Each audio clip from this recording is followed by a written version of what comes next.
Pauwi kami ng Rizal guys, pero nag-stop over kami dito sa Antipolo kasi kumain kami. Kasi sobrang traffic. So anong oras na kami nakarating dito sa Antipolo? Hapon na kasi sobrang traffic na ngayon. So gutom na yung mga kids. Gutom na ang mga kids.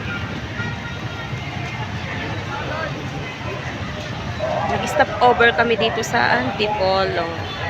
Ayan yung market nila dyan.